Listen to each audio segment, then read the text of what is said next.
तो जब तुम इन दो कंपाउंड्स को मिक्स करोगे तो बनेगा। सर, मैं आई गो टू टॉयलेट। ये लो, चले मूतने साहब। ब्रेक में नहीं जाते बनता क्या? वो सर ब्रेक में अजीब सी चीजें होती है टॉयलेट में। ये क्या? ये बैटल तो बड़ी खतरनाक लग रही है। चड्डा, मैं तुम्हें चुनता हूँ। चड्डा चड्डा चड्डा चड्डा एक रॉक टाइप पोकेमॉन जिसका बाप ऑटो चलाता है और ये भाटे मार के लोगों के सर फोड़ देता है। पागल सा कहीं का। ये चड्डा को कैसे हराएगा? हाँ, अब इसको क्या होगा?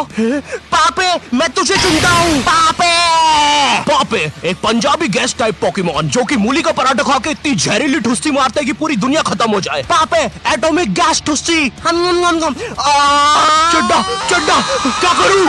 मुझे नहीं पता भाई, मेरे तो बीवी बच्चे हैं।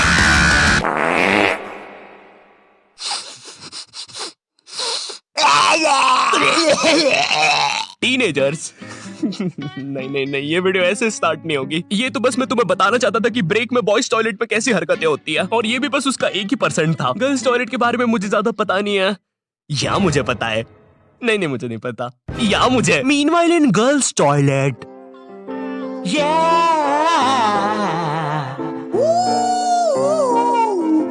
ये कहानी है गर्ल्स टॉयलेट के पीछे की।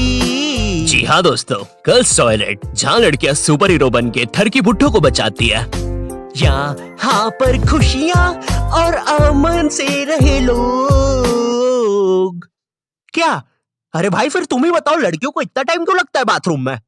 छोड़ो यार, मैं वीडियो स्टार्ट करता हूँ। टीनेज, जब बच्चा अपने आप पर ध्यान देना शुरू करता है, वो कैसा दिखता है, उसके बाल कैसे है, वो क्या पहनता है, और जब उसे पता चलता है कि उसका तो सब कुछ ही बर्बाद हो रखा है। मुझे याद है 8th 9th में मैं अपने पूरे बाल खड़े करके स्कूल जाता था, बिल्कुल टेक्टन 7 की ये जिन कैरेक्टर की तरह। तेल पानी लगा के स्कूल निकल जाता था। स्कूल पहुंचते पहुंचते बालों का ऐसा रबड़ी नूडल बन जाता था। खैर ये फिर भी अच्छा लग रहा है क्योंकि ये रोनाल्डो है, मैं रोलेंडो लगता था। स्कूल यूनिफॉर्म भी ना मेरी माँ ने मेरे को बचपन से बड़ी ही पहनाई है, और ऐसा भी नहीं कि 1-2 नंबर बड़ी, सीधे 4 या 5 नंबर बड़ी। स्कूल में जो बच्चे होमवर्क करके नहीं आते थे ना, वो मेरे अंदर आके ही छुपते थे। इतने बड़े कपड़े। छुपे रे भाई, बहुत जगह है यहाँ पे तो। अरे तुम दोनों? आप कौन हो? अरे मैं पापे हूँ। पापे?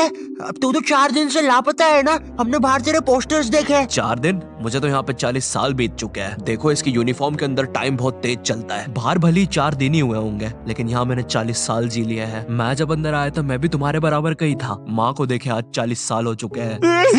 पापे 4 दिन से गायब है मेरा बच्चा, कुछ खाया होगा कि नहीं? अब जैसे जैसे तुम टीनेज में आ रहे होते हो, तुम्हें तुम्हारे बालों पर, कपड़ों पर शर्म आने लगती है। मुझे याद है मैं बचपन में वो चौड़ा सा हुक वाला बस्ता लेके स्कूल जाता था, जो साला आते जाते गेटों में फंस जाता था। लेकिन इस बस्ते में एक बेस्ट बात तो थी यार, ये जो आइट साइड से एरोप्लेन के पंखे निकले हैं ना, ये इतना कूल डिजाइन पता है क्यों बनाया था? बच्चों के उड़ने के लिए। अब मुझे पता है तुम मेरे पे यकीन करोगे ही नहीं। रुको, चल कूद के बता।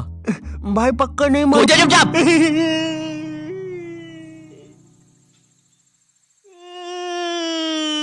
मैंने तो बोले अरे बाप रे, अब तो लाइट चली जाएगी, मुझे अपना फोन चार्ज पे लगाना चाहिए। टीनेज में ना तुम्हें तुम्हारी इमेज की बहुत ज्यादा परवाह होती है, लेकिन तुम्हारे माँ बाप को उससे घंटा फर्क नहीं पड़ता। उनके लिए तुम अभी भी रात में छुप के सूखा बॉर्नविटा खाने वाले बंकू हो।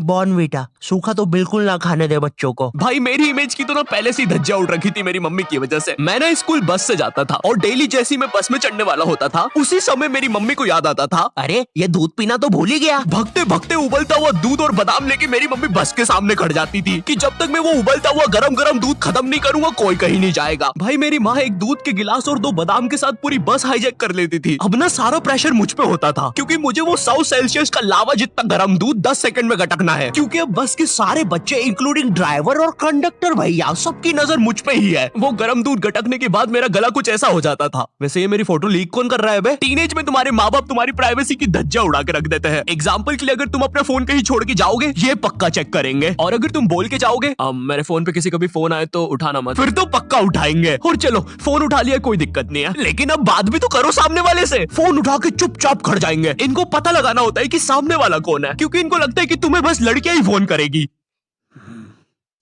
हेलो, ये कौन लड़की फोन कर रही है तेरे को? अरे मम्मी आकाश है, ध्यान से सुनो। तो इसकी आवाज लड़की जैसी क्यों आ रही है? क्योंकि दिमाग में लड़की घुसा के रखी है आपने, और लड़की बोल के उसकी अलग बेइज्जती मार रहे हो। क्या सच में मेरी आवाज इतनी लड़की जैसी है? कहीं मैं सच में तो लड़की नहीं?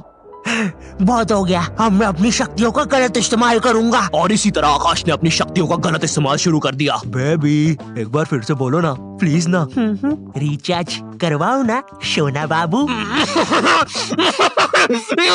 विंगाडियम लेवियोसा। सुनो मेरी सारी जायदाद मेरी बेबी के अकाउंट में डाल दो। और हाँ 253 का रिचार्ज। 256 का बाबू।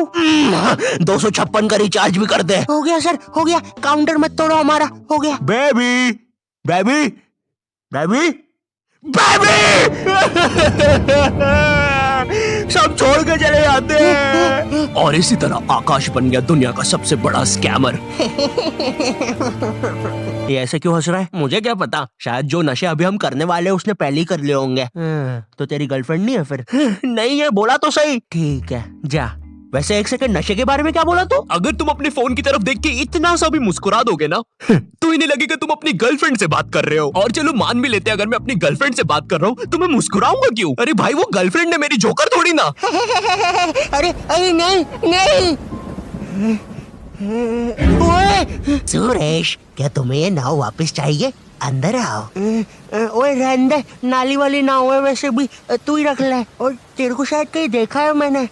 ओए तू तो शालिनी जैसी दिख रही है। ओए शालिनी है ना तू? अरे नहीं, तू फिर से इतना सारा मेकअप करके नल्ली में बैठ गई पागल लड़की। नहीं क्या नहीं, अंदर छींची होती है पता भी है। नगर पालिका वालों को बुला के लाना पड़ेगा, निकालेंगे तुझे यहाँ से। पता नहीं कहाँ की हिट पिक्चर देख ली जोकर वाली, नल्ली में बैठ जाती है बार बार जाके। सांप बिच्छू ने काट खाया तो पता नहीं कैसे।